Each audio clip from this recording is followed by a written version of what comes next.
Good morning. I have the pleasure of introducing Ann Osborn.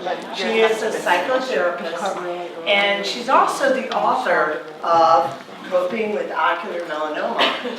So she wrote this toolbox for us, and all the proceeds to this book go to a cure in sight. So, like, I got goosebumps just saying it. She's awesome. And she's going to do a book signing after, and so if you want to buy one of her books, they're over, down, at the table. They're $20, and go enjoy Ann. She's amazing. So thanks, Ann. Love you. Thank you. Just as an aside, if Lauren sees my blue water bottle in the other room, I'd love to have it back. But it's all right. I got water right here. I can go the other side. That's fine. Okay. Good morning. Morning. Morning. So I'm really happy that you're all here. I have slides that I'm going to work with you on doing this, moving it to the next one. We have a handout that you all have. It does not have one of the handouts that I made for you, and so we'll figure out either if it's in the stack of paperwork and get it to you, or I'll ask Melody to see if we can make a link so that you can get it after the conference. I will be referring to it. That's why I was like, oh, I printed it all up, and it's not there. So where we're going to go over the next hour, so we're still on slide 1. I'm just going to go over the topic of what we're going to do for the entire hour, and then we'll go through the different slides. 2 things. I'm going to use my little piece of paper to keep myself on track because I'm anxious. And the second is, these are the first Google Docs I've ever put together. And I was told you want a few words, not all this, and then I see other people have all these words. I'm like, oh, I could have done it that way. It would be easier.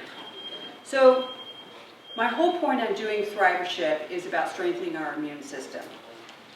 My premise out of watching all of us go through this, I am almost 5 years with this diagnosis, and my mom died of this in 1972 when I was 18. So I've had a care provider role, and I have it myself. I want us to be able to utilize the best tools possible to be able to get through this long path that we have. So I'm going to cover from surviving to thriving, and I'm going to go over meaning and purpose. I'm going to go over Optimism, feeling functions, strategies on authentic happiness, and post-traumatic growth, and blue zones.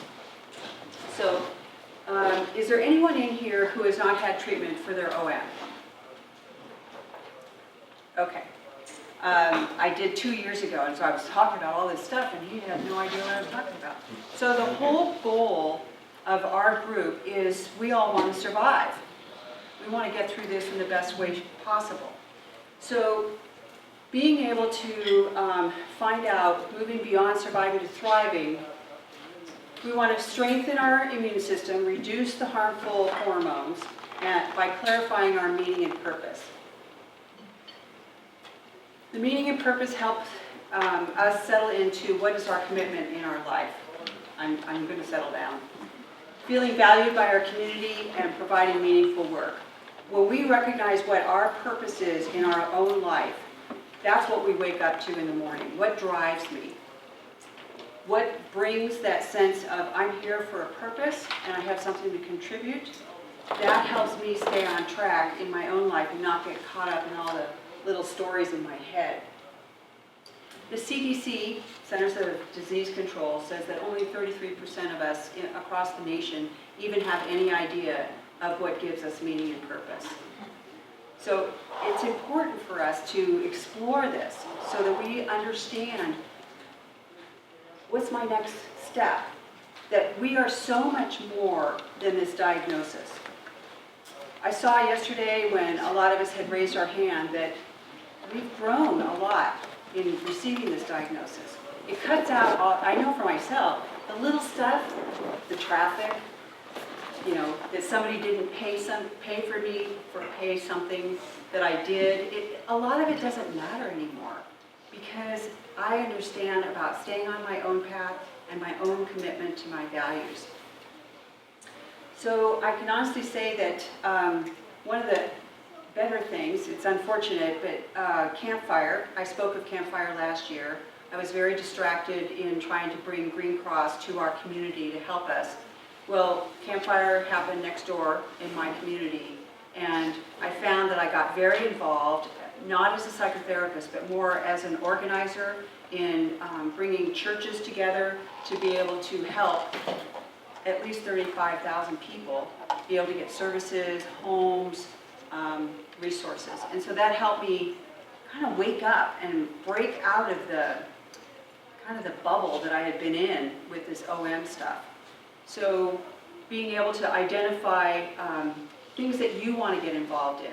Most of us are at the age, some of us are not, where we can participate in volunteerism. We're not having to work a 40-hour job. Some of us do. Some of us are also older that we can participate in OLLI classes. So if you don't know what OLLI classes are, it's for people who are older than 55 that participate in learning opportunities. Universities have them across the nation, and it's inexpensive to become involved. Inexpensive is relative. It's a couple $100s to have 9 months of classes that you can take. I've just signed up for 5 classes. Just their little workshops, their little classes on learning how to do Qigong, or going for a hike that's led by somebody else. So the $200 spread out over 9 months for me to be able to participate in things that bring quality of life, but also can work off some of the stress that I obviously am still carrying right now. So we also want to be able to know that we're participating in an environment that we feel productive in, and that we have a sense that we belong, that we're relaxed in our sense of purpose. Next one, please. So the self-help doesn't go, so this was my first slide. So this is Dobby, that's Ziva, the German Shepherd, the name I have online, and that's Mortimer. So the I in family and community, the whole purpose is so that we don't recognize that we're trying to do it all by ourselves. It does matter that we've got other people to help us along this. And remember that whatever we're experiencing in our lives, it's not unique to us, that we have a whole community of other people who can participate. There's about 4 people that I know of in Butte County, where I'm from, that have this OM. I have talked to one who used to live in Paradise, doesn't live there anymore. I don't know what became of him. And then 2 others who don't want to have any contact in our group. It's very unfortunate. I'm willing to talk with them, but I recognize that whatever I have to say to share with you, that hopefully it has some positive effect, but that it's not unique to me. We heard Doug yesterday provide all this wonderful information. So we're going to try to do a video. Yeah. Next slide. We're on. So I've got a couple of little, okay. So this is a very short one. Do we have sound effect? I'm trying. Okay. Just a second. You do. Thank you.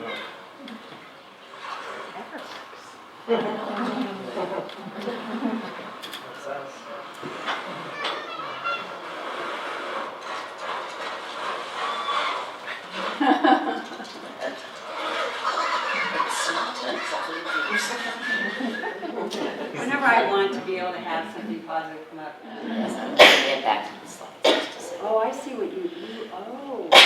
It Okay, has so to that do sound with- that we had, that doo-doo, doo-doo, doo-doo, I didn't know how to put that on the slides because I was afraid I was going to ruin all the other slides. So that's the sound that we all do live with, that waiting for the other shoe to drop. Whenever I want to have, I'm just going to talk on something to kind of lighten up, that's on my desktop. So I just turn that on. And just, it's actually an ad for the bus service in Europe. We're good. So let's take a moment and go back in time. Sorry. She's doing good. She does now. And it's only 27 seconds. We'll get there. I just have to get back to the okay. It's okay, you're looking for the slide with the therapist chair. So I'm gonna go ahead and talk. So here I'm gonna talk about an internship that I did back in the 70s. I was a young adult here in the South Bay area, and I did a medical internship at Hoag Memorial Hospital, which is not very far from here. Yes. And they had one of the first hospice programs in the nation. And I had the opportunity as a young adult, I was in my 20s, to sit and talk with people who were in the hospice unit. And so what an awesome experience for me to be able to sit down and talk to them about their regrets in their life. Because at that time, you know, we knew that talking about what was holding them back from their passing was helpful to them. But it also was a gift to me. It was an opportunity to hear them be able to say, there's the chair. It's a classic therapist chair. Not living a fuller life, not having positive things in their life that brought them joy, not risking and moving beyond their safe place within themselves, taking that risk and bungee jumping or jumping out of the plane or something like that, which becomes a little more difficult as we're aging. Okay. The big eyes. Being too concerned about what other people think. I can honestly say that cleaning used to be a way for me to manage my anxiety, getting ready for my house was the cleanest when I had final exams or I had to write papers. I had to clean. So I finally just, fortunately in college, learned that that was not how I was going to manage my life. And so I have been very clear with myself since my diagnosis is that cleaning is not going to be the way that I'm going to manage how I'm dealing with my stuff. So, you know, worrying about what other people think, it's not worth it. So we're going to move on to the next slide. Oh, and the last thing was not forgiving, so we're not going to turn it on yet. What, that? Is that where we're? So the positive feelings of fragile joy? Well, I have a video. It's a 3-minute video. All right, it's out of order. It's this one. There we go. Okay. So this is an important concept that I'm going to run the video and then I'll talk about it. So this takes about 3 minutes.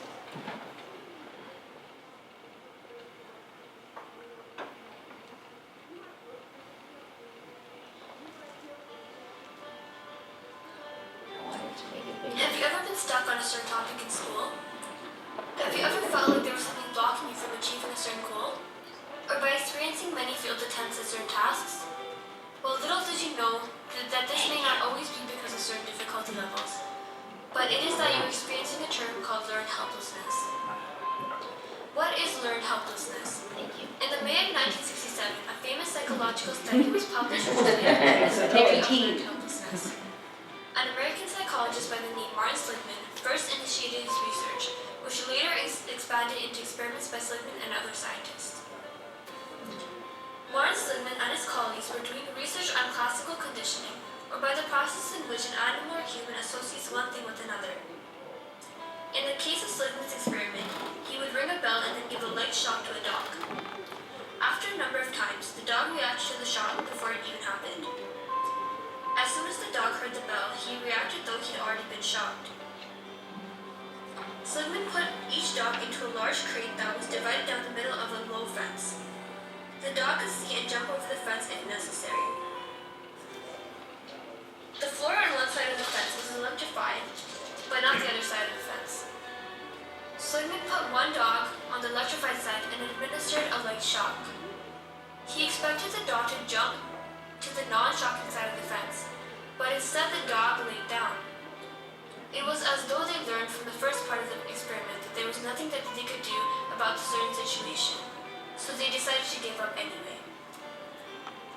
Despite having the power to fix certain situations, we learn to feel helpless instead, due to past experiences.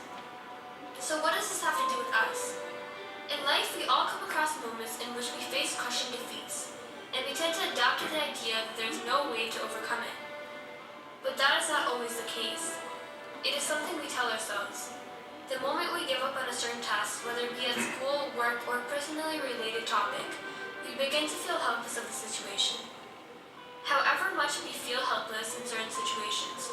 This important study depicts to psychologists and many individuals that helplessness is indeed learned. Choices, even small ones, can hold you back from crushing the weight of helplessness. You must fight back your behavior and learn to fail with pride. Failing often is the only way to get over things that you want out of life, because we all learn from making mistakes. Besides death, your destiny is not escapable. You cannot stop trying. You cannot give up. So in what ways has learned helplessness affected you?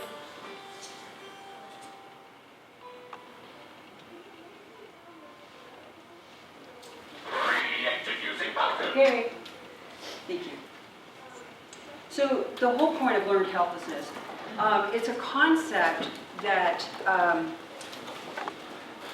I learned about in domestic violence and in child abuse, where we'll watch individuals. And so I'm not allaying all of us as dogs, but it's the concept around when we have too many bad things happen, one after another, and we don't get a break in between of them, like when we were first diagnosed, then it's all these scans, and then we have to do this, and then we have to do this, and it's just one shock after another. We need a break in between, and we need situations that we create ourselves to have a sense of optimism, that there's something positive to be able to look forward to.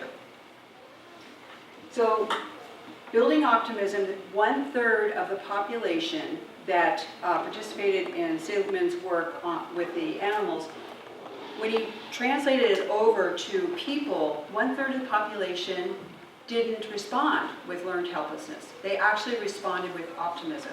So he changed tracks on what he was focusing in on instead of learned helplessness, which is all about pathology. That's the whole big DSM book that I spent my career working out of. He focused in on what helps people lift up. And so these are the pieces: the positive emotion, the engagement within the community, like the OLLI classes, the volunteerism, the church, relationships with other people. And those relationships can be our medical providers, they can be people in our neighborhood. It's being involved and outside of myself that then they give me feedback and my body actually starts to respond, feeling better too. Seeing some head nodding. Creating a sense of meaning, identifying something. And remember, it doesn't have to be something that is my banner for the next 6 years. It could be, I created meaning for myself when I went to the Cleveland conference several years ago, and I listened to the audience. I don't know, I know Sharon was there. Who else was there at the Cleveland conference? Okay, so one of the things that I heard was a lot of frustration that us patients had with a lot of the medical community. And it was a sense that the patients didn't feel heard. They didn't feel recognized. They felt like they were being treated. Their disease was being treated, but the person wasn't being recognized as having needs, and that we needed to have an opportunity to let down ourselves. So I wrote that handbook that Lauren showed us because it addresses something that I still think that we need to spend more time in our treatment community on, is the psychological aspects of being able to manage. So what you will find in that handbook, and what I'll talk about on Saturday at 11, is how do we help manage our anxieties and the scan stuff and the conversations with the physicians. But every time that we manage something, I do a little bit better. So like I'll just make something up. I'm particularly anxious of going into an MRI, and on a SUD scale, maybe 1 to 5, 5 being I'm off the chart, I've got to take Ativan, and I'm tearful and I can't quite get through the whole exam. We could just make up the numbers, and 1 is I can just walk in, lay down, get strapped in, go through the experience, and I'm done. So being able to just clarify what makes me feel a little bit better is another opportunity that I can have self-respect and I can feel good about myself. And I am so far off topic. So, but it's all true. So, so let's go back to feelings and the function of feelings. Okay, so let's go to the next slide. So feelings have a function. A lot of times we kind of have this sense that they're outside of ourselves and where do they come from, and they have to have some kind of meaning. They're communication to tell us that we have an unmet need or that we're particularly very positive, the feelings of joy and gratitude. But these feelings are actually fragile feelings. And I'm going to talk about the fragility in a moment. But being able to have the fragile feelings allows us to open up to new relationships, having more creativity, our willingness to explore other cultures, things outside of our safe zone, and having flexibilities of solving problems. That reflection was in the campfire. I had never done anything on an administrative level of organizing at least 50 different religious groups. You know, a lot of stuff that I had concern about, and it was like, oh, I've got to learn how to be able to get all these people together. We just step into those modes, and being able to have a positive community and feeling good about myself, that optimism is what allowed me to be able to do that. In 1 second. Fragile feelings are easily quashed by things like worries and doubts, demands, fear, and anxiety. Yes. The formula is 3 to 1. That didn't come out very good, so we're just, okay. Knowing that I am anxious or scared or whatever the negative feeling might be, there's a formula called 3 to 1. So when I have those negative feelings, I create opportunities to then follow up with having positive feelings. So it's creating those opportunities for myself that kind of help me balance out stuff. You know, this whole lurking in the water and where's our next scan and what are the results are going to be. I can navigate my waters. I'm not going to let the OM be the steerer of all of this process. Slide. There are strategies in living a fuller life. Slide. There are so savoring the moment, counting your blessings, practicing kindness, living with passion, and imaging your future. So imaging is on 5 senses. The more detail that you can fill in, so the 5 senses, like if I'm looking out on this beautiful harbor that we've got and I'm watching the sun reflecting off of the water or the moonlight at night, I want to take in the smell of it. I want to hear the sounds of those seals that are fighting or playing or whatever they're doing out there. They're pretty active. They are. So being able to image it will help you have that sense that you're actually embodying it and you're taking it with you. That's a lot of cameras. So slide. We must prioritize positivity when we're living with cancer. Making positive thinking a regular habit. This helps our immune system with the positive hormones. In a different workshop, that'll be tomorrow, I'll talk about the amygdala, the fight-flight part of our brain. When we smile, the act of smiling actually communicates to the amygdala deep inside our brain. It's trying to get us to be amped up all the time. It actually says, no, she's safe. So then my brain will cascade with feel-good hormones and soothe that anxiousness. So I'm going to talk slide 13. So there's a researcher that's out at UC Riverside, not too far from here, who wrote a book called The How of Happiness. And in that, she talked about happiness boosting. So that would be writing a journal of your gratitudes, doing something kind for a stranger. The feel-good hormone, soothing the brain, helps our system continue to be strengthened rather than defraying our immune system. So the trick, not yet, how to sustain the new level of happiness is being optimistic about the future and looking on the bright side, even with the difficulties. Being appreciative and expressing gratitude, not dwelling on the negative, and remembering. Okay, so remembering the neural pathways. So when we, I talk a lot more about this tomorrow, but when we have a negative thing happen, that gets seized into our brain.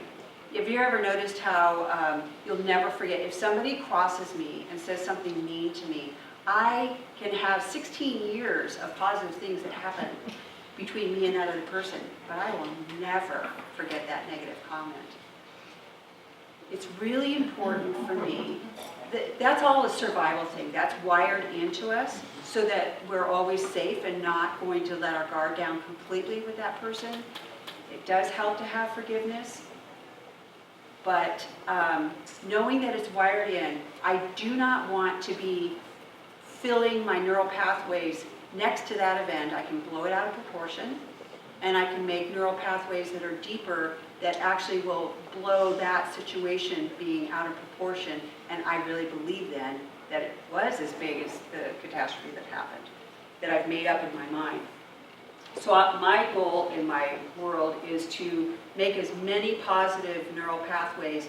It's kind of like what Doug talked about yesterday when he was talking about having the gun right in front of him and having to make a choice about what was he going to do with that gun.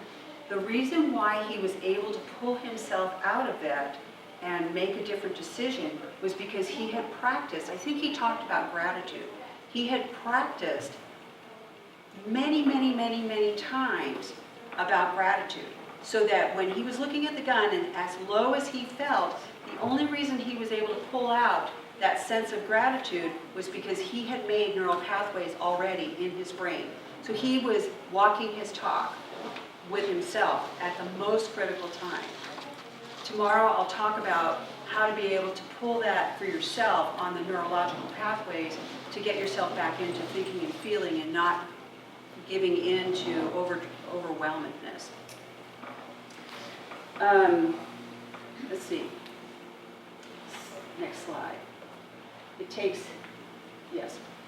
Key goals is putting in time and effort to adjust to how one is thinking and behaving. Consider thinking about a pie chart. We have most situations, we have the ability to decide by 50% of personal capacity what we're going to take out of the situation. We're genetically wired, like I just said, about how we're perceiving certain things because it's based on our life background, what kinds of conversations and contacts we've had with other people, how we were treated. Some of that is not in our control. It's also our religion, who we married. It's basically our whole life history is what is going to be wiring some of this. Increasing optimism and resilience, accepting we may become more purpose-driven. Slide. And meditation actually compounds these things. So sitting and being quiet, even if it's 1 minute, just sitting and becoming quiet within yourself and just becoming present to the immediate moment. The more often that we can take these breaks and allow ourselves to catch up to ourselves, the better we're going to feel and the better strengthening is going to be happening on our immune system. Slide. There's optimism. Next slide, we've got a short little video. Okay, so this is a great website, Authentic Happiness, and I want you to be able to utilize that. What happens on Authentic Happiness is, I think you can go to the next one to see if there's video now. Optimistic people are people who basically recognize that situations are temporary, they're changeable, and the author used the word local, and basically what that means is that it's in the here and now, and that it's not a permanent situation. Pessimists look at the broader picture, and they get caught up with feeling like it's against them personally, it's permanent, it's pervasive, and it's unchangeable. It was interesting when I was reading the literature on optimism and pessimism, they actually said that pessimists have a more realistic perspective, and then optimists balance it out. So my husband is an attorney. He tends to have a little more grounded, not really, but I'm the cheerleader. So we balance out each other. So can you see? Okay, 3 good things. We can stay right here. So the literature suggested, excuse me, 3 good things to do this every night for a week is to write down what went well today and why. So you're not only documenting, wow, we got the fresh water we really wanted, but also why we wanted that fresh water, as an example. What they found was 6 months later, people's elevated mood had been sustained. The other piece is about, what is it about? Three good things. Oh, people were less depressed and the positive interactions could be more addictive. Moving on. All right, so Authentic Happiness is a website. Seligman, the gentleman that did the work on Optimism earlier, he developed a whole school of thought, which is a very big deal in people in my world. It's called positive psychology. And I actually went to this website about 10 years ago when it was first coming out.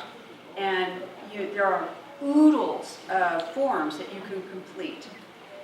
It's not that they're going to ever find you or look you up. The good thing about it is that you develop your own profile, there's no charge for it, and you get results. They count it up and actually give you a number, and then you take that number and you see where you fit in the rest of the United States of all the other people. And I honestly don't know if it goes outside the United States or not. But I find that if I know that my optimism is in the top 90 percentile, I'm feeling really good. If it's in the top 70%, then I'm thinking, I need to do some things that are going to kind of boost this up. So again, there's no charge for it. The VIA signature is values in action. And values in action is they gave an experiment where they gave it to a woman who was a waitress. And she didn't like the customers. The food tray was too heavy. She just didn't like her job. And when she found out what her top 5 values were, it came out that social intelligence was one of the things that she was the best at. And it listed 3 or 4 others. She decided to do an experiment and take the social intelligence and greet each customer as they came in and see how the interaction went. And what she found over the first couple of weeks was that, oh, the tray wasn't as heavy, she was becoming happier, and her customers were becoming happier with her, and she was getting better tips. So she started liking her job because she changed her approach and how she was interacting with them. So, yes. Post-traumatic growth is through positive work that we can actually make something positive come out of OM for ourselves. I've become much more centered on seeing the better part of life and not focusing in and letting things like the dog next door barking, drives me crazy. But I can let a lot of it go, and I only have to go over and talk to the neighbor once in a while instead of every single day. So Nietzsche, the philosopher, said, if it doesn't kill me, it'll make me stronger. So I think there's another slide now. So that's post-traumatic. That headstone is actually Santa Claus, and the child is crying. Santa Claus is gone. So the next slide, please. I saw this sign down in like Laguna Beach or something down there. I thought it was really cool. So that's me yielding to the dog next door. Next slide. Okay, so Nietzsche wrote a book called Zarathustra. I don't know how to say this, so I hope it's good enough. And what it was on human development. So he said there are 3 stages. The first one is the camel, who just lays down and moans about the problem. And then there's the lion, who's the rebel, and says, no, I'm not going to do this. And the next slide is the 3rd one, and it's the child reborn. And basically this is us after getting a diagnosis, is that we have the opportunity to figure out what do we want for the rest of our lives. How do we want to interact and relate to other people? How do I want to interact and relate to myself? Next slide. Okay, so that's saying yes to more engagement with people that we care about, better relationships with people, more meaning in our lives, having more positive things for accomplishments, and for flourishing and thriving. We might consider the perspective in having choices to make our lives fuller and more complete with this diagnosis than the people at Hope Memorial. Next slide. And possibly the following information. So I'm going to talk a little bit about Blue Zones. Blue Zones is by Dan Buettner, and his, I mentioned it last year when I spoke. Blue Zones are 5 places around the world where they have longevity. And what is it about living to 100? What is it in their behaviors that is contributing for them to be able to live longer? I thought you guys might like to have some ideas. And I can't believe he wrote at least 5 books. The one called Blue Zones I thought was the best. There are a couple of other ones that he goes in depth to the individual places that they're living longest. So in OM, no one is completely, so no one really knows why some people are living longer than others. And I remember the last contact I had with my medical oncologist, and he was like, what are you doing? And I started listing off all these positive things that I'm doing for my behaviors, but he wasn't writing them down because they're not research-based. But I'm very clear that, first of all, I'm not going to lose by trying to do these positive behaviors. I feel better and I'm a nicer person to be around instead of being like Eeyore and whining and complaining. And I want to enjoy the quality of my life and be able to continue to contribute to all the rest of us. So I'm trying to figure out if you got these or not. So you did. Okay, so on your handout on the second page is the power of 9. And this is the list of the things that are contributing to the quality of our lives. So this is the distillation of the cross cultures. So moving naturally. There's a lot of discussion. Blue Zones, by the way, is, they've got an actual Facebook group, so you can look them up. I find it interesting. A lot of times they're just doing stuff to make little comments and there's no content to it. But, and I'm not ready to buy their book on recipes, but they do have a book on recipes and the diet, the Mediterranean diet, so that might be something that would be helpful for a few of us. But there's a great deal of discussion on moving naturally. So instead of going and working out in a gym or pulling weights, it's about being able to maintain the physique that we have so that our muscles continue to be developed and strong, and that we are working with the idea about osteoporosis and osteopenia. Purpose, we've talked a little bit about it. What is your purpose? Downshifting, we want to address, and so those spaces are left there for you to be able to decide what it is that would be of help to you. Is there a slide that has things listed?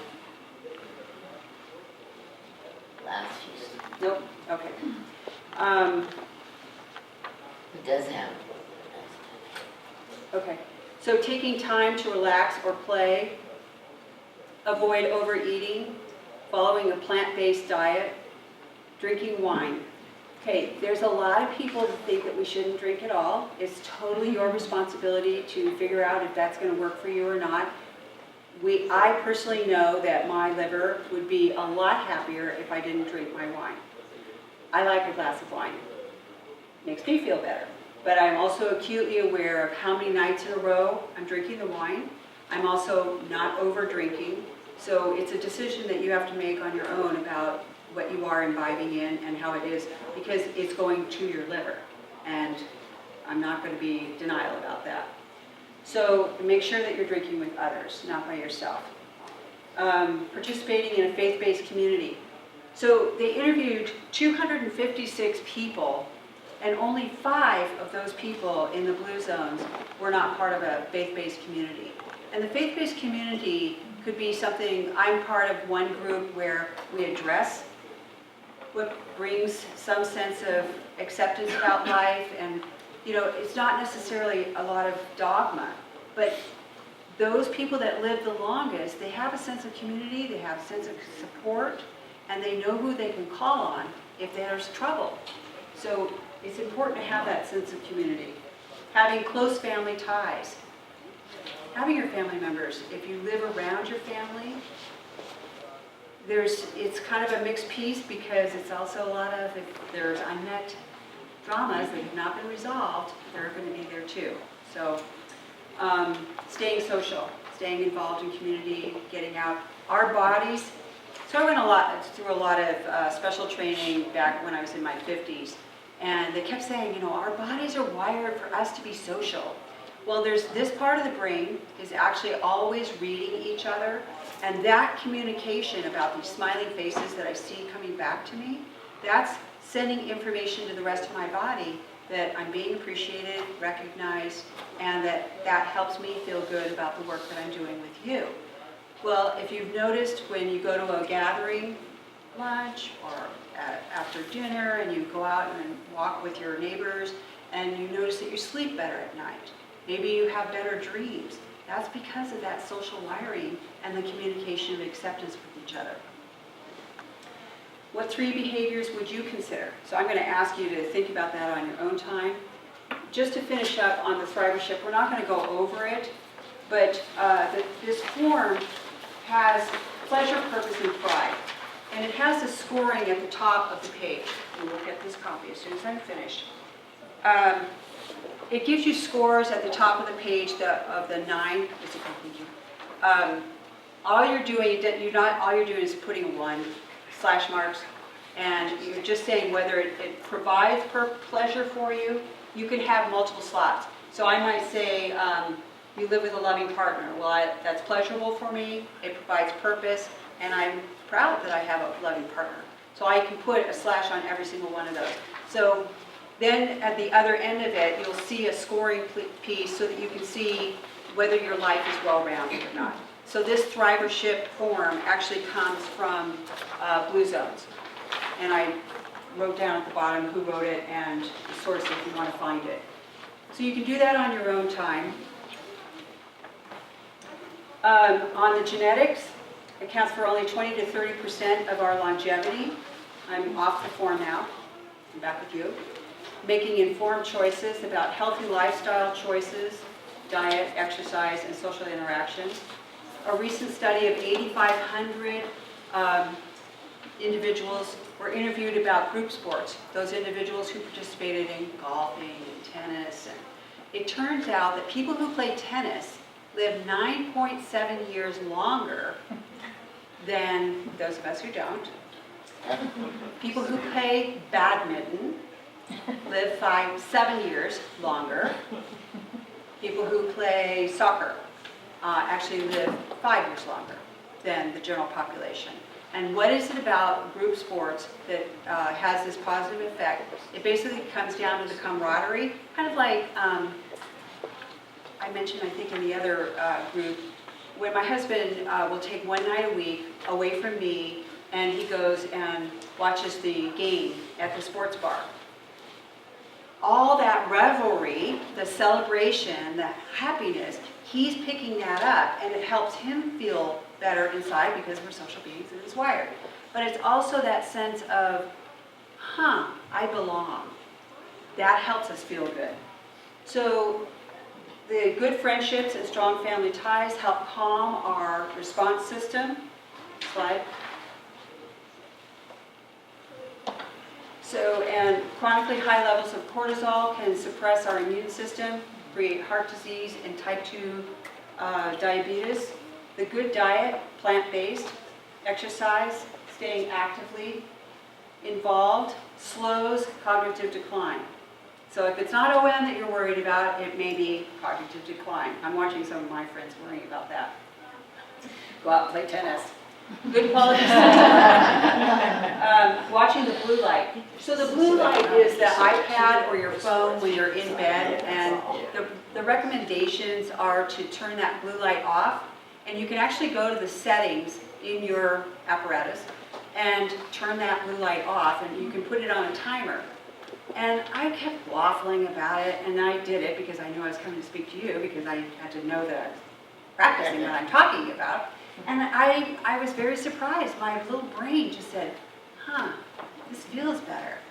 So the thing about blue light is that it interferes with the melatonin, being processed in the brain. And some people, their anxiety, when they don't have that helps us sleep, anxiety starts building up. So if it's not one reason you want to turn it off, there's another reason, is anxiety. Anything that's going to activate my anxiety, I don't need it. So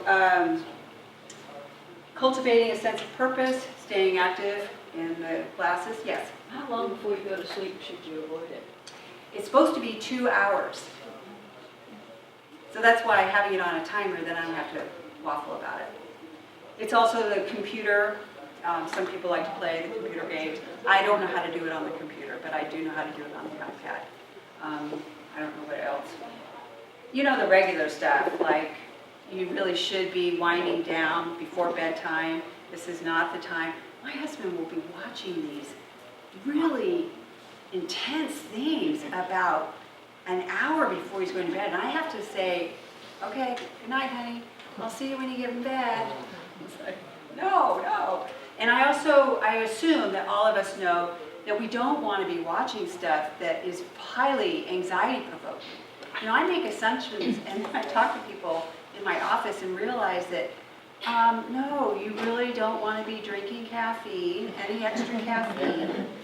You don't want to be eating, another friend and I were talking about chocolate. Chocolate doesn't affect me, but chocolate has caffeine in it. And so if you're sensitive to being activated before you're going to go to bed, then stop eating chocolate in the evening. That's when we eat it. So, let's see. What do we have to lose? Okay. So what do we have to lose on focusing in on the positive?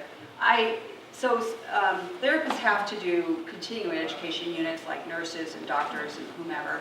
And I actually did a special training just on, there really are people who do not do well with all this positive stuff.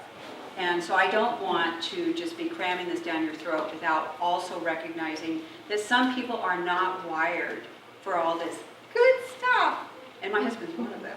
So it is important that we pay attention to recognizing each other, that perhaps Sam, I hope there's no Sam in here, that Sam just doesn't want to do all this feel-good stuff, and then if I keep pushing it, I'm discounting his process, I'm not recognizing how he's being wired, and then I'm actually causing harm. As a therapist, I did not know this. So it was important for me to honor that Sam is just not wired that way and thinks that he's not a good person because he's not doing all my feel-good stuff. So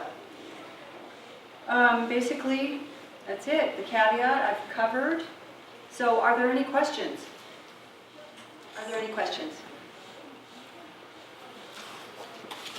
This is not really regarding this, but I do have a question for you because I'm pretty new to this.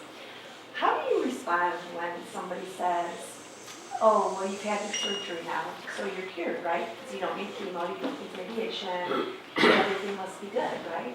And what do you say? So there's a couple of things. This is the exact question that was brought up in the other group too. First of all, it depends on who the speaker is. I actually used the example I'm going to use right now in the other one as well. I have a very dear friend who's been a friend for 25, 30 years. She's a psychologist, and through our friendship, she's always been very attuned to me. She does not get it at all. And I'm like, I've sent her an article here and there to help her understand. And so what I've come to understand is she's not getting it. That's about her stuff. That's not about me. And that I have to pick my battles. And so I choose whom I'm going to respond to or not. You probably know, well, how's your eye? And I'll say, well, it's not in my eye anymore. They killed that tumor, but it's in my blood. I'm class 2. Well, they don't know what class 2 is. And most people don't understand why I'm still worried, and why I continue to go to scans on a regular basis. And I just pick and choose who I'm going to fight the battle with. You know, I'm sorry you don't understand. Most of the time, it's all about them. It's not about me. And I will get the same retinue 5 years later that they don't understand. And that's okay. I'm now educating, no, it's not like breast cancer. I'm still always going to have to be concerned. I said people 18 years later, 21 years later are diagnosed with METs, and that's it. Yes. Even at farmer's market, I went to pick up some sprouts, because that's the new thing, broccoli sprouts, killing cancer. So I went in and I asked for some sprouts, and he goes, are you a cancer survivor? Wow. Because everybody's going in for the sprouts. And I said, yes, and then he goes, do you have it now, or is it all gone? It's like, great. I don't have all day. It's not Give me the sprouts. Just forget it. But I want the broccoli sprouts. I know, but I want the Where are you sprouts. getting your information for the The broccoli sprouts? Yeah. Sulforaphane, sulforaphane Safarfe. is in the little broccoli sprouts, and it's the highest amount in any vegetable.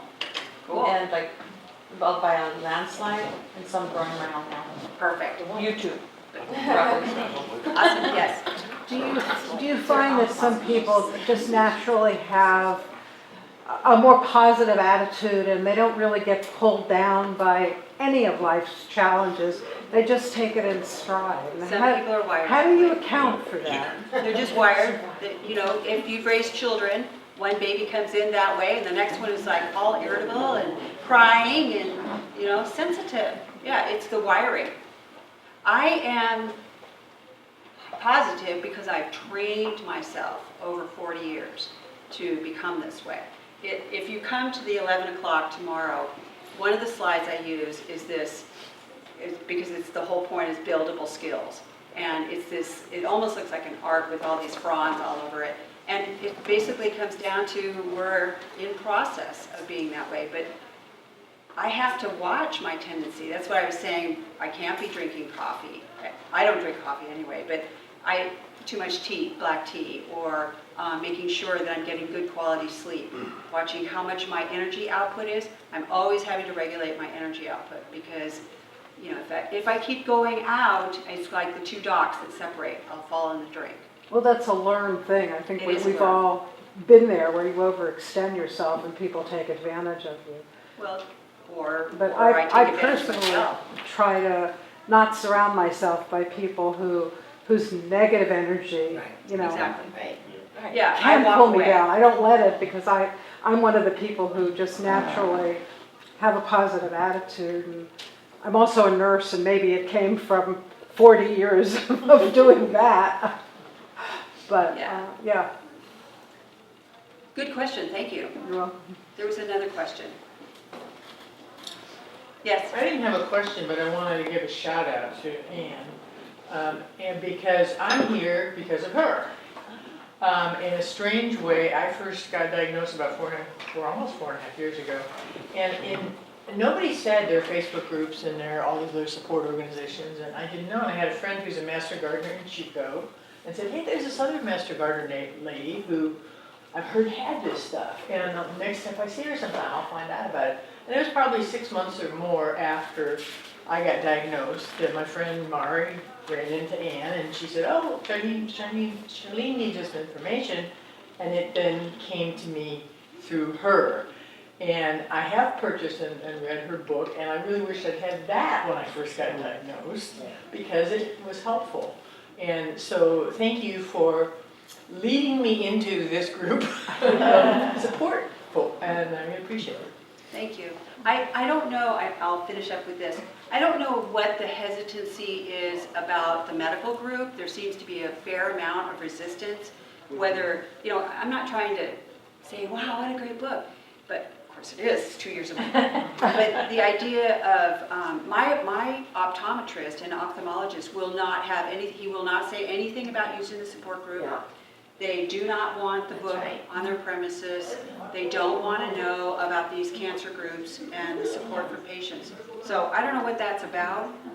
Liability? It's like a fight or something. Yes. I have would the same issue. say what my ocular oncologist said to me about I said there's, great support group online that's been really helpful, and she said, well, I don't really support those because the only people on those groups are people that aren't doing well. And She ought to look at the people in this room.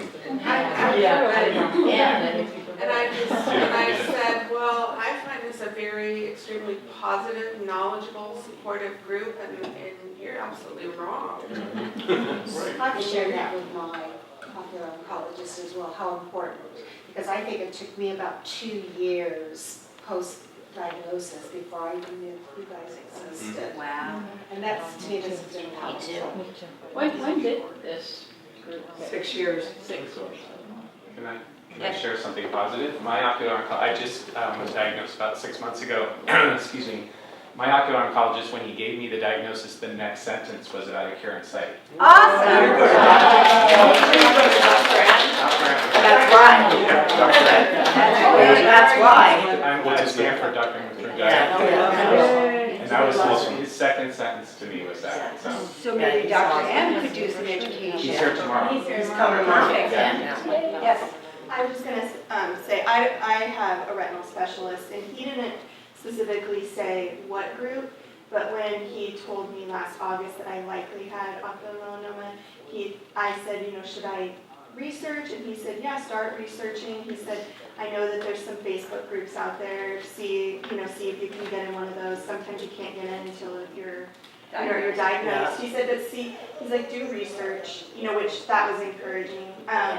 I want to thank you for your book. I downloaded it over Christmas break and read it, because I was officially diagnosed in December, and it was very helpful because my retinal specialist also doesn't like to give me a lot of information because I don't think he has a lot of hope for this disease in general. So, Yes. I had an experience, and I'm not going to say the name of the doctor, but when I went in to see her, I felt like because of the diagnosis, that she didn't want to get to know me because I wasn't going to be around. So does anybody Yeah, that's felt why that the book way? was written. At the Cleveland conference, the reason I wrote the book was a statement just like that, Yeah. that Dr. Afshar, who ran a patient study, he wrote it up on the, the overhead, and basically said, here's your diagnosis.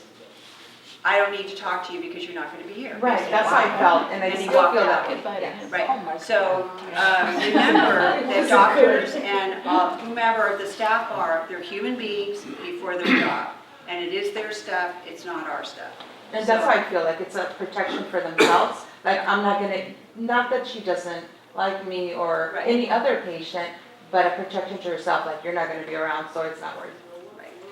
I'm sorry you had that experience. Yeah, that's. Last comment. I belong to 2 different cancer support groups for breast cancer, and this is going back to 2004, and not one of them is aware of this organization.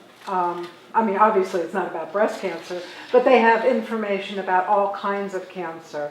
So I will be bringing all this to both of those groups. Thank you. And I also, Dr. McCannell is my, retinal oncologist, and I'm only here because I saw a flyer when I went in last week for a 6-month checkup, but there was no mention of it anywhere. So, Well, we're going to educate. so I'm glad they had the medical flyer, but they community. certainly were not really promoting it. And I will talk to her about that. Thank you. Well, thank you all. I don't want to keep you from your times, but thank you so much for allowing us.